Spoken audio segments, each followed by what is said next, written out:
दयालु छोले भटूरे वाले की कहानी। एक समय की बात है, एक छोटे से गांव में बलदेव नामक व्यक्ति रहता था। वह एक बड़े ही दयालु और उदार मनुष्य थे।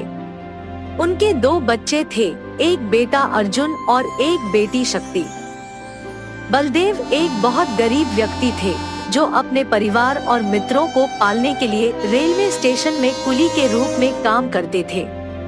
हर दिन वे बहुत सारी मेहनत करते थे ताकि उनके बच्चों को रोजी रोटी की कुर्बानी न देनी पड़े। जैसे जैसे दिन बीतते गए, उनकी उम्र बढ़ने लगी और उन्हें रेलवे स्टेशन में भारी बोझ उठाने में कठिनाई होने लगी। एक दिन स्टेशन मास्टर ने उन्हें देख लिया और उनके कुली लाइसेंस को रद्द कर दिया। वह उनके काम का अंतिम दिन था, रेलवे स्टेशन पर कुली के रूप में काम करने का। उन्हें अपनी पत्नी को यह सब बता नहीं पाए, क्योंकि उन्हें उससे भी अधिक दुखी और बेचैन देखने की चिंता थी। उस रात उनकी गरीब परिवार प्रेमी पत्नी ने रात के खाने के लिए स्वादिष्ट छोले भटूरे बनाए। बच्चे और पति ने उस मुंहपानी आने वाले छोले भटूरे को खाया, क्योंकि उनकी पत्नी छोले भटूरा बहुत बेहतर कर सकती है। अगले दिन सुबह जब बलदेव अपने घर के पीछे बैठकर उदास थे और रो रहे थे, तभी उनकी पत्नी पास आकर उन्हें देखी। बलदेव की आंखों में आंसू थे और उन्होंने उन्हें उनके परेशानियों के बारे में बताया। उन्हें काम करने का कोई सौभाग्य नहीं मिल रहा था और वे नहीं जानते थे कि अब वे परिवार को कैसे पालेंगे। तब उनकी पत्नी ने उन्हें कहा, चिंता मत करो, हम इस परिस्थिति से निकलेंगे। बलदेव ने बहुत कोशिश की, अलग अलग रास्ते ढूंढने की, लेकिन कोई सार्थक उपाय नहीं मिल रहा था। उन्हें तो यह भी नहीं पता था कि उन्हें क्या करना चाहिए और अपनी परेशानियों का सामना कैसे करें। एक दिन उन्हें गांव के बाजार में घूमते हुए एक चिंता में देखा गया। उसके मन में एक विचार आया, क्या वह भी बाजार में कुछ कर सकते हैं। वह तुरंत ही एक पुरानी और छोटी वाहन खरीद लिया, जिससे वह छोले भटूरे बेचने का व्यापार शुरू कर सकते थे। उन्होंने बाजार में छोले भटूरे की दुकान खोल दी। उनकी मेहनत और दयालु और सस्ते तरीके से उन्हें अत्यंत प्रसिद्ध किया। कभी कभी उन्होंने अपने छोले भटूरे को गरीबों को मुफ्त में दिया, जो पैसे नहीं दे पा रहे थे। उन्होंने छोले भटूरे की कीमतें भी बहुत ही कम रखी, जिससे लोग उनके पास आते और उनके उपायों को पसंद करते। बलदेव की अद्भुत मदद करने और स्वादिष्ट खाने के वजह से वे दयालु छोले भटूरे वाले के रूप में विख्यात हो गए। लेकिन उनके विपक्षी बाजार में एक चालाक व्यक्ति ने उन्हें चुनौती दी और उन्हें धीरे धीरे मारने का सोचा, जिसने विभिन्न गुंडों को भेजकर उनके व्यापार को समाप्त करवाने का योजना बनाई। जिस दिन उन्होंने व्यावसायिक दुश्मन के गुंडों को अपने पास आते देखा, वे खुद ही उन्हें मुफ्त में छोले भटूरे खिला दिए। उन्होंने दया की भावना से और अपनी मेहनत के फलस्वरूप उन्हें प्रायः अपनी दुकान पर आने लगे। धीरे धीरे दयालु छोले भटूरे वाले ने गांव और आसपास के कई गांवों में ख्याति प्राप्त की। उनके छोले भटूरे की महक लोगों को खींचती थी और वे उन्हें स्वादिष्ट भोजन का आनंद उठाने लगे। वे उनके समर्थन में एकजुट हो गए और अपने भोजन के लिए सिर्फ बलदेव के पास ही जाने लगे। चालाक व्यक्ति अपने समर्थनियों को बनाकर व्यापारी द्वारा बलदेव का सामर्थ्य खत्म करने का प्रयास करते रहे, लेकिन उन्होंने उन्हें दयालुता से स्वीकार कर लिया और उन्हें भी छोले भटूरे खिला दिए। चालाक व्यक्ति की साजिश बेनकाब हो गई और उन्हें अपने दुकान को बंद करने के लिए बाजार से हटाना पड़ा। उसके बजाय बलदेव का व्यापार और भी तरक्की करने लगा। वह गांव के आसपास के कई गांवों में ख्याति प्राप्त कर बहुत प्रसिद्ध हो गए। आज भी दयालु छोले भटूरे वाले गांव और उसके आसपास के कई गांवों में अपने स्वादिष्ट छोले भटूरे और दयालुता के लिए प्रसिद्ध है। उनकी मेहनत, दयालुता और सस्ते भोजन के अपार प्रेम से उन्हें व्यापारी बनाने वाले बाजारी चालाकों ने अस्थायी रूप से अपना व्यवसाय खो दिया। उनकी कहानी सभी के मन में एक उदार और दयालु व्यक्ति बनने की चेतना को जगाती है। एक समय में एक गांव में वीरेंद्रा नामक एक बड़े आदमी रहते थे। वो बूढ़ा आदमी उसके बेटे रोहित, बहू सरला और पोता रोशन के साथ एक छोटे से घर में रहता था। रोहित उसी गांव में खुद के एक व्यापार करता था।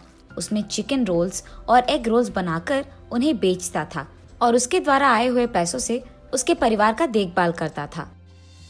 एक दिन वो हमेशा की तरह चिकन रोल्स बना के बेचने लगता है। चिकन रोल, गर्मा गर्म चिकन रोल, स्वादिष्ट चिकन रोल, आइए बाबू आइए, ऐसे जोर जोर से चिल्लाते हुए आते जाते लोगों को वो पुकारता था। एक दिन उसके पिता उसके दुकान जाते हैं। बेटा रोहित, मुझे बहुत भूख लग रहा है। बहू ने अब तक घर में कुछ बनाया नहीं और मैं रुक नहीं पा रहा हूँ, इसलिए मैं यहाँ आया हूँ। अगर आपको इतना भूख लग रहा है तो घर पे खाना चाहिए था। अगर बहू ने कुछ बनाया नहीं तो रुक लेना था, लेकिन ऐसे दुकान आ जाना क्या है? आप क्या समझ रहे थे पापा? आप वहाँ खड़े होकर मेरा समय वृथा मत कीजिए। चलिए घर चले जाइए। उसके बेटे के ऐसे बात करने के कारण वो निराश होके वहाँ से उसके घर चले जाता है। अपने बेटे और बहू को उनकी तरफ ऐसे बर्ताव करते हुए देख और बिल्कुल भी गौरव से पेश आते हुए ना देख वो बूढ़े आदमी बहुत बुरा मानते थे। इतना हो जाने के बाद भी वो घर छोड़कर इसीलिए नहीं जाते थे क्योंकि उनको बेटे पे बहुत प्यार था। इसीलिए वो सहते हुए वो गम में ही जी लेते थे। दूसरी तरफ रोहित को उसके बेटे रोशन से बहुत प्यार था। वो अपने बेटे को बहुत लाड करता था और जो भी उसको पसंद था वो हमेशा उसको देता था और उसका सारा खाली समय वो सिर्फ अपने बेटे से खेलते हुए बिताता था। एक दिन अचानक रोशन को बुखार आता है और जब रोहित को ये बात पता चलता है तो वो अपना दुकान, व्यापार सब छोड़कर घर जाके सिर्फ उसके बेटे के ख्याल रखने में लगे रहता है। वो दुकान ना जाकर सिर्फ घर पे रह के उसके बेटे का देखभाल करते हुए उसी के बारे में सोचते हुए दुख में ही बैठे रहता है। उसे ऐसे दुखी देख उसके पिता रोहित के पास जाकर ऐसे कहते हैं, बेटा रोहित, फिक्र मत करो, रोशन को बुखार आया है, वो ठीक हो जाएगा बेटा। पापा, आपको क्या पता, बुखार है, कम हो जाएगा, यही कहना है आपको, जैसे आपको सब कुछ पता है। ऐसे वो गुस्से में उसके पिता से बात करता है। हाँ, मैं तो अपने बेटे को ऐसे दुखी नहीं देख पा रहा था, इसीलिए उसके पास जाकर मैंने ऐसे कहा, लेकिन मेरे बेटे ने मुझे कभी समझा ही नहीं, इसीलिए वो गुस्से में बात करता है हमेशा मुझसे। एक समय में मैंने भी अपने बेटे का ऐसे ही ख्याल रखा था, लेकिन अब तो मेरा बेटा मुझसे बात भी नहीं करना चाहता है। ऐसे सोचते हुए वो बहुत दुखी होता है और उसके बेटे पे प्यार को अपने ही अंदर रख के वो वहाँ से चले जाता है। अगले दिन भी रोहित के बेटे का बुखार कम नहीं होता है और इसी कारण रोहित उसके बेटे को लेकर उसके घर के बाहर बैठ के उसको देख के दुखी होते रहता है। ऐसे जब बाप बेटे दोनों वहाँ पे बैठे थे, उनसे कुछ ही दूर में दीवार पे एक कौवा बैठा था। उसे देख वीरेंद्रा ऐसे पूछता है, बेटा रोहित, वो दीवार पे क्या बैठा है? मुझे ठीक से दिखाई नहीं दे रहा है, तुम बताओगे? पापा, वो कौवा है। बेटा, शायद वो कौवा नहीं है, ठीक से देखो। आपको तो दिखाई नहीं देता है, जब मैं कह रहा हूँ कि वो कौवा है तो आप मान क्यों नहीं लेते हो? एक और बार मत पूछेगा, वो कौवा ही है। ऐसे उसके गुस्से में जवाब देने के बावजूद उसके पिता फिर से पूछते हैं कि वो क्या है। पापा, आपको कितने बार बताऊं मैं, वो कौवा है, कौवा है, कौवा है। आपने अगर एक और बार पूछा तो अच्छा नहीं रहेगा। ऐसे वो और गुस्से में जवाब देकर उठकर वहाँ से चले जाता है। उसके बेटे को वहाँ से उठ के चले जाते हुए देख वो और भी दुखी होते हैं। ऐसे कुछ दिन बीत जाते हैं।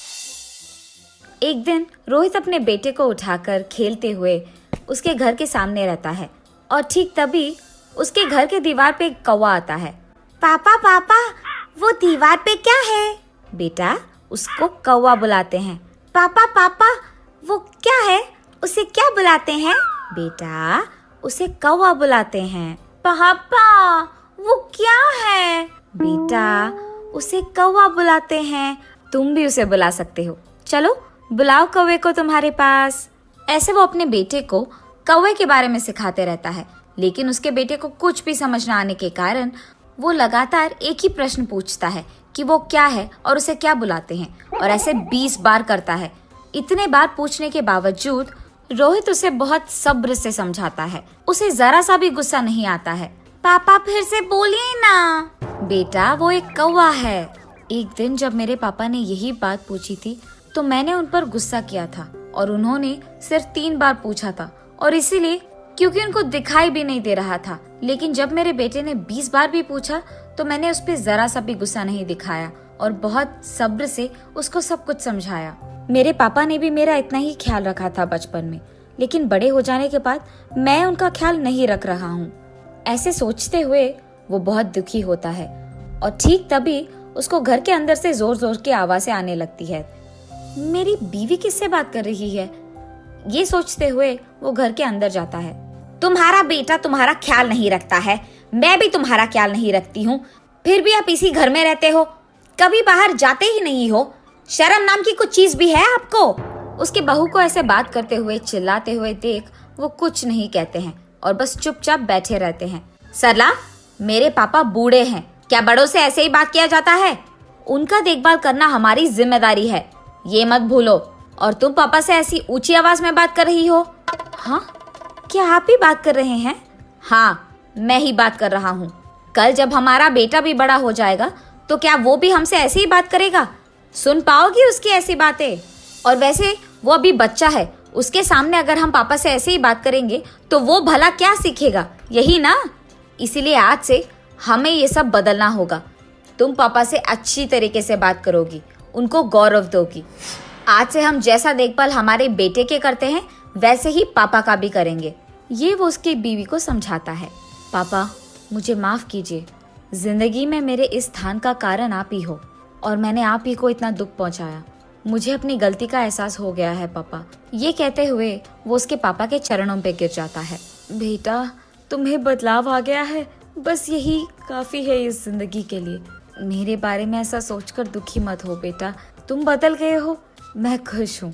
जी पापा, आइंदा मैं आपको कभी ऐसे दुख नहीं पहुँचाऊंगा और आपसे कठोर तरीके में नहीं बात करूंगा। आपका मैं बहुत अच्छा ख्याल रखूंगा, आपकी खुशी मेरी जिम्मेदारी। ऐसे ही तब से रोहित उसकी गलती का एहसास करके उसके पिता को उसके बेटे की तरह ही देखता है और रोहित के पिता भी इसी खुशी में जीते रहते हैं। और ऐसे रोहित को उसके गलती का एहसास होकर उसके दुकान में चिकन रोल्स, एग रोल्स बनाते हुए घर को भी संभालता है और ऐसे सभी खुश रहते हैं। एक समय की बात है, एक सुंदर सी सास जिसका नाम मीरा देवी था, उसकी प्यारी बहू का नाम गौरी और मानसी के साथ एक गांव में रहती थी। मीरा देवी एक समझदार और दयालु महिला थी। गौरी एक संस्कारी बहू थी जो घर की जिम्मेदारियों को पूरा करने में माहिर थी और मानसी एक खुशरम मुस्कुराती हुई लड़की थी। गांव में एक रसोई का प्रतियोगिता आयोजित की गई। मीरा देवी ने गौरी और मानसी को प्रेरित किया कि वो रसोई में हिस्सा लें और अपनी कला को दिखाएं।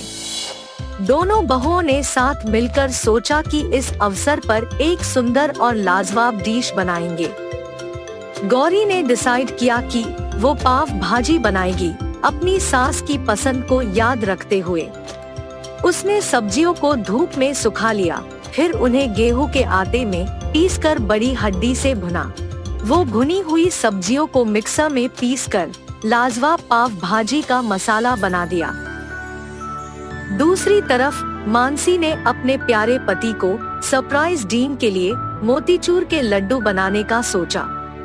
वो बेसन को घी में भूनकर चटनी में मिला दिया और लड्डुओं को सही साइज और शेप में बनाया।